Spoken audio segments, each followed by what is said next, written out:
Fat Joe said that. Fat Joe's a Lean back. We've been leaning back for 20 years, man. Like, He said you crowned yourself the rat leader and you wrote the 48 laws of snitching. Get me in trouble. For sure. How did you feel after warning Tekashi? Because I saw it when you sat with him. And I was like, Joe is trying to put him on right now. And I'm going to just be honest with you. Damn, you went there? Yeah, I went there. This is a sucker. Easily. 6ix9ine just shook things up again during his sit-down with the Dancer Project. He didn't hold back when the host brought up Fat Joe's long history of comments about him, and what he said had everyone's jaws on the floor. He didn't just respond. He exposed Fat Joe with details that, after checking, turned out to be 100% accurate. Now, before we dive into what 6ix9ine dropped, let's rewind for a second. Fat Joe has been relentless when it comes to dragging 6ix9ine for years. Every time he's got a mic in front of him, he's had something to say. We're talking interviews going back 2-3 years, like the one he did on Math Hoffa's My Expert Opinion, where he completely went off, calling 6ix9ine all kinds of names. Hey, 6ix9ine sat on that stand. Oh, man. You remember, if you're watching the story, they taking him to court in bulletproof vests. They acting like he was telling on El Chapo. He put a lot of good people in jail, man. It's not entertainment. Don't tell, dog. No. He put guys in jail for 20 years. Nice guys who co-signed him. He's out of jail. And he goes on his live. I'm not even gonna lie. I watched it from a dummy account too. He had 2 million. You remember that, nephew? You remember that? He had 2 million people watching on live. You remember that, right? True or false? 2 million to see a rat. Even I was under a dummy account looking at what he gonna say. When he did that, it told the youth, oh, it's over. You could rap, whatever the case may be. Come home, you still a shit. You lit, 2 million this. He in Europe and all that touring. He still, I don't know what his finances is. I hope he's broke. But the man, now I'm cheap. Just last month, Fat Joe was still going in, showing he's got no chill when it comes to this topic. See, Fat Joe's whole stance has been clear. To him, 6ix9ine is one of the top 3 rats in hip-hop history. That's right, he said. If you line up everyone from the streets who broke the code, 6ix9ine is sitting right there near the top. He even compared him to Alpo, saying he's part of the culture. But 6ix9ine is the most famous rat in hip-hop history. And like it or not, when most people think about snitching in this new era of rap, 6ix9ine's name is the first one that pops up. But here's where things get interesting. Fat Joe wasn't just mad because 6ix9ine cooperated with the feds. His anger goes deeper. He once revealed that he actually warned 6ix9ine about what was coming, told him that the RICO charges were on the way and to move smart. But 6ix9ine didn't listen. He kept doing what he was doing, and everything ended up crashing down exactly like Fat Joe said it would. Now here's the twist. Get me in trouble. For sure. How did you feel after warning Tekashi? Because I saw it when you sat with him. And I was like, Joe is trying to put him on right now. And I'm going to just be honest with you. Damn, you went there? Yeah, I went there. This is a sucker. Easily. A sucker. Let me get go. Okay. Another bottle, man. I ain't drink. I'm dead sober. No, I'm dead sober. This dude here, this type of shit, this doing, I'm convinced he want to die. I don't wish it on him or nothing like that, but I'm convinced he's miserable in his body. He can't look in the mirror. Nah, I don't know if he got to be. So now the man snitch, right? Cool, do you, whatever. I don't like the taunting. I try to tell him, like, what happens? Like, yo, bro, listen, I didn't know if he really did it. I didn't know what was going on. Fat Joe's frustration seems to come from a mix of betrayal and disappointment. At his age, he's talked about wanting peace, maturity, and staying out of the drama. But every time someone brings up 6ix9ine, that calm flies right out the window. He said before, I'm not even 40 yet, but when you get older, you start to value peace and quiet. When I talked to him in that interview, I talked to him off the air, and he lied to me and told me, yo, this is just an image, I'm fronting this and this and that. He told me that in front of Shotty and them. They were standing right there with him. He said, what? Joe, he told me that he was lying. He said image. Yo, Joe, I'm not really doing this. I'm not a gangster. You know, this is all for like promotion. I got it. At that point, I said, so you're not doing nothing because you're going to go to jail if you're really doing stuff. Right. Nah, Joe, I don't do nothing. I'm good. So I'm like, Still, even when he's trying to chill, the mention of 6ix9ine pulls him right back into the fire. 6ix9ine didn't hold back one bit. He said straight up, I'm not out here calling people names or dissing anybody just to go viral. He made it clear he's not talking about snitching in interviews just for attention. and he's definitely not out here trying to drag anyone who hasn't done him wrong. He even said, "He didn't snitch on me. He didn't snitch on anybody I know." According to 6ix9ine, the people Fat Joe was defending already knew what was coming. He warned them himself. They just didn't listen and still kept the same crowd around. And that's when things blew up. But here's where it gets spicy. 6ix9ine threw shade at how Fat Joe carries himself in hip-hop. He joked that Fat Joe's acting like the Prime Minister of hip-hop, walking around like it's his job to decide who's real and who's fake. Fat Joe has made being anti-rat his whole brand, and he stands on that like it's law. That's been his lane for years, no matter who's asking. And for a while, 6ix9ine let it slide, but clearly, he's done staying quiet. Now, fast forward to recently. Just a month ago, Fat Joe brought the whole topic back up again. It's the event in hip-hop that broke the camel's back. Pause. To make it to where you could snitch. And if you make good music or something, you can still live out here in hip-hop. Like, what was the straw that broke the camel's back in hip-hop, where we had a code and there is no code no more? There just isn't no code no more. And what do you think is the event that, you know, I remember growing up, even if you was fronting, you wasn't a real gangster, but you was spitting gangster rap shit. You wasn't with the rats like that. Right now, this too many of them sold out concerts. I don't think you can escape them. They're all a rat. They're like New York City rats. Humans. It's rats everywhere. You know? And everywhere is everything. You know? Too many Fredos, not enough Michaels. That's a fact. You know, some of these guys got to take a boat ride, never come back. Sammy the Bull is the most famous rat on the earth. Sammy the Bull. He sat down with Jadakiss, and during their talk, he admitted he'd been up late one night thinking hard about what kind of conversation would shake the internet. He said he came up with the perfect question: who started the snitching epidemic in hip-hop? And of course, the first name that came out of his mouth was 6ix9ine. Now hold on a second, that's where 6ix9ine draws the line. Because what does any of that have to do with the music right now? That's his point. Then you came Alpo, guy everybody looked up to, charismatic, Harlem fly, Louis Vuitton, this, that, Toe. He did that, right? Shout out to Wayne Perry and Wayne Perry Jr. Then, in hip-hop, the day 6ix9ine sat on that stand. No! You remember, if you're watching the story, they taking him to court in bulletproof vests. They acted like he was telling on El Chapo. He put a lot of good people in jail, man. Facts. No, we gotta put him away till it's time. Yo, my feeling is gonna get close. You feel it? I feel his time has come. I feel his time is gonna be soon, though. You don't need a lot. Yeah.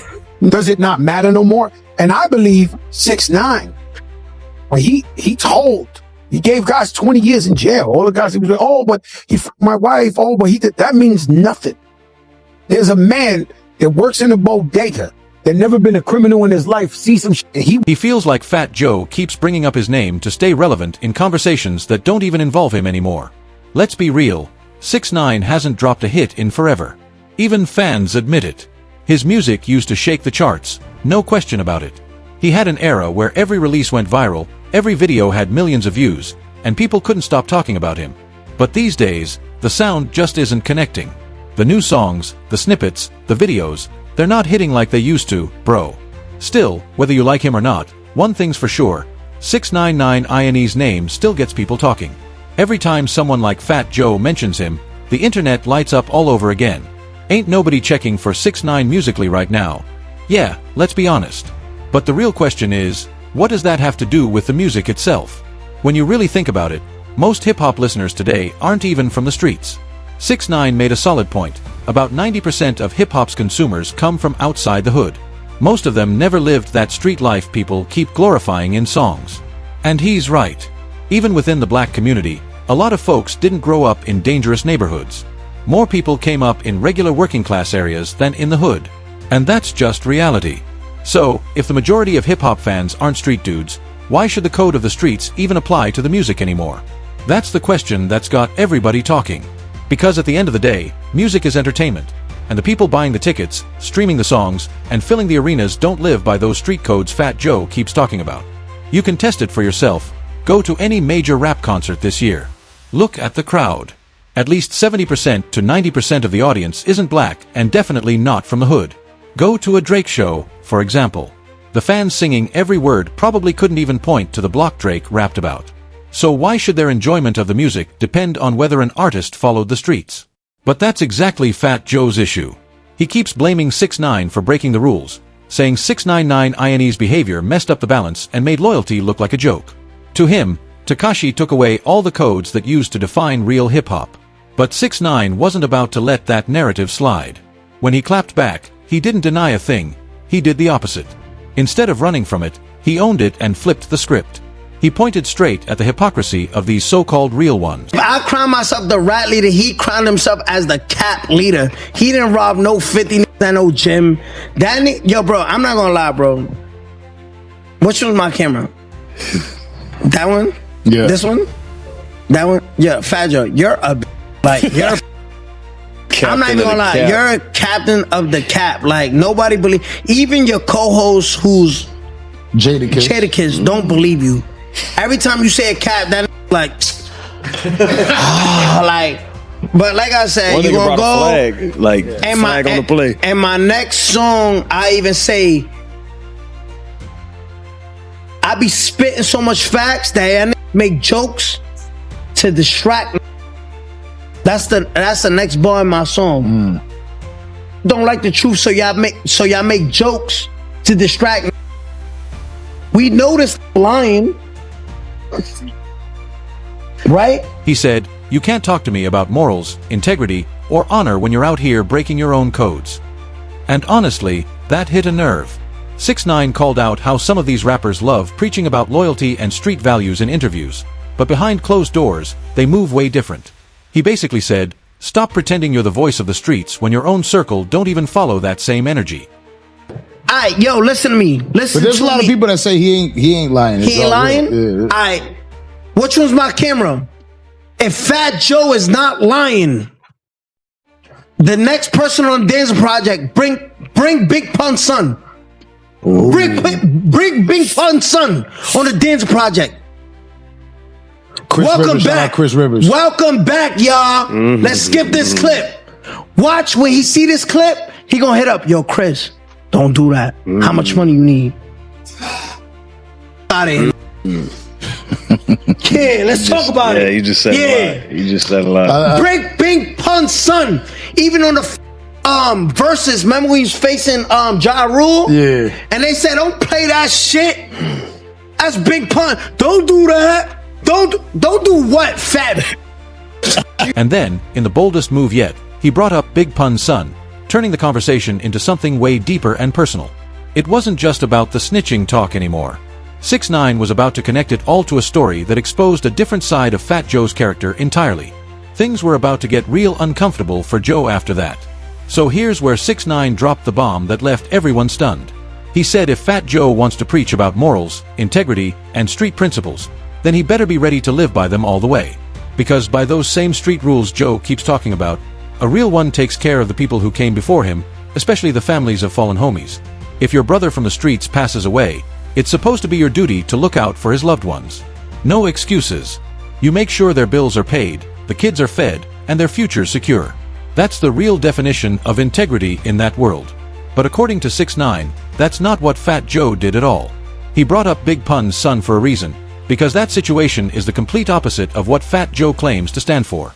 4 years now, the late Big Pun's family has accused Fat Joe of keeping money that rightfully belongs to them from Pun's music catalog. Imagine that. Someone who talks about loyalty and brotherhood allegedly not paying the family of the man who helped put him on the map. That's wild. The accusations go deep too. Fat Joe once claimed he gave Big Pun's family $1 million, trying to show that he did right by them. But Pun's wife came out publicly and called cap. When she came to me and told me that, we did 2 projects and we got her, not us. We didn't take $1. We got her $1 million for her and the family. Now she ran through it because she was used to spending that money. She comes back, I write her a check out my pocket, boom, and I'm like, yo, it ain't no more after. With Joe Cartagena, Fat Joe, where, you know, you got to file a lawsuit to figure out what actually happened and to find out where is the money. So today, although Fat Joe's lawyers originally filed an answer in the case, they subsequently filed a motion to dismiss, as did Jelly's Jams, not claiming that they don't owe any money, but just making technical legal arguments that basically saying that Liza can't sue them for one reason or another. We feel pretty good about the hearing. There was a hearing that took place today, oral arguments for our side and for Jelly's Jams and Fat Joe, to talk about why we believe that they should be kept in this case, and why we believe that they basically had fiduciary duties, meaning a higher standard than a breach of contract standard, to pay Liza monies that were due her husband so that her family can benefit. She said, "That's not true. We never received $1 million from Fat Joe." She and the family even took legal action against him, filing a lawsuit to get what they say they're owed from Big Pun's royalties. Now, from what's known, that case either ended in her favor or is still making its way through the courts. But the point is, those checks weren't adding up. The family said they were being told there was no money coming in, that the profits were going toward prior obligations. But when they started digging into the paperwork, they found something completely different. There was money coming in. It was being collected, just not by them. You asked if it was a rehashing. Well, in some ways it's the same issue. The big question is, where's the money, right? So, and there's some new information has come to light just of late that is setting some light on what happened to the money. And so that's really why this lawsuit is being filed now. Over time, you're supposed to get royalties twice a year or whatever, and most of the time the accounts are saying they're unrecouped. So when an artist is getting statements that say they're unrecouped, there's really no reason for them to think that there should be money there. Right. In this particular case, we found a reason to believe that there really should be some more money there. And that is that we found out that in foreign territories overseas, that the writer splits are not properly reflected for the songs the way they should have been, and that's indicating that there was some money that was collected there that shouldn't have been collected. So that's where we're after. We're trying to pursue. Actually, the important thing is that now artists are also getting paid for that money. ASCAP and BMI, the traditional, societies that collect money for songwriters, have been able to collect money for those streaming services and other, new technology. And this is where 6ix9ine twisted the knife. He basically said, "How can you talk about morals and ethics when you didn't even take care of your man's family?" He made it sound like Fat Joe was living a double life, talking about codes and loyalty in interviews while allegedly playing with a bag behind closed doors. Let's be real, that's a heavy accusation, because in street culture, that kind of betrayal is worse than snitching. 6ix9ine made it clear, from my perspective, doing something like that, stealing from your brother's legacy, is worse than telling on criminals. And honestly, a lot of people agreed with him. Now the question is, can Fat Joe come back from something like this? Because once your integrity is questioned that deeply, especially about someone like Big Pun, the streets don't forget. After 6ix9ine dropped those claims about Fat Joe and Big Pun's family, the internet went into full meltdown mode. People started digging up old interviews, court records, and clips where the tension between Joe and Big Pun's family had been quietly boiling for years. What was once whispered in the background suddenly turned into a full-blown debate about loyalty, legacy, and money. Three things that define the hip-hop world like nothing else. Fans were split down the middle. Some said, "Yo, 6ix9ine's just trying to stir the pot again." Others said, "Hold on, he might actually be telling the truth." Because the receipts were there, screenshots, statements, and legal paperwork started circulating online. People began questioning whether Fat Joe had really handled things the right way when it came to Big Pun's legacy. The crazy part is, this situation exposed a bigger issue in the industry. How artists' families often get left behind once the spotlight fades. Big Pun was a legend, no doubt about it. But after his passing, it's like the business side got murky real fast. 6ix9ine wasn't just calling out Joe personally. He was highlighting how the music industry sometimes forgets the very people who built its foundation. Meanwhile, 6ix9ine started doubling down in interviews, saying, "They call me fake, they call me a rat, but I never stole from nobody's family." That hit deep, because for all his controversies, he was challenging one of hip-hop's most respected veterans on moral grounds. And that's not something people see every day. Fat Joe hasn't exactly stayed quiet either. He's defended himself multiple times, insisting that the situation's being twisted and that he's always done right by Pun's family. But still, the public perception has shifted. People are watching closely now. This whole back and forth has turned into more than just a beef. It's become a mirror showing how messy the line between friendship and business can get in hip-hop. When money, loyalty, and legacy collide, the truth always finds a way to surface. And right now, that truth is shaking up the culture in a major way. Now, with everything that's come out, this whole Fat Joe and 6ix9ine situation feels bigger than just another hip-hop feud. It's a spotlight on how real life and rap politics collide. 6ix9ine might not be the most loved artist out there, but this time, he didn't sound like he was lying. The man came with receipts, confidence, and energy that had everyone watching, wondering if Fat Joe's clean image might finally be cracking under pressure. Fat Joe's legacy has always been built on respect, loyalty, and street credibility. But when stories like this start resurfacing, it makes people look at the legend differently. Can you really stand on morals and codes when there are families saying they were left behind? That's the question fans keep asking. And whether people want to admit it or not, 6ix9ine managed to turn the tables, using Fat Joe's own words and reputation against him in a way nobody expected. The wild part is, this beef has reignited old wounds across hip-hop. Fans are bringing up other cases of artists not paying dues, families still fighting for royalties, and rappers preaching loyalty while moving shady behind the scenes. It's like one spark from 6ix9ine set off an entire firestorm of truth-checking across the industry. At this point, Fat Joe might need to speak directly on the situation again, because silence in moments like this only makes people talk louder. Whether it's through an interview or a statement, fans are waiting for answers. Until then, the internet's going to keep replaying every clip, every quote, every shady moment, with Big Pun's name attached to it. But what do you think? Did 6ix9ine finally expose something real, or is this just another round of hip-hop drama gone too far? Drop your thoughts down below in the comments. I want to hear what y'all think about this mess. And before you go, don't forget to like, share, and subscribe for more of the wildest celebrity stories out there. I'll see you in the next one.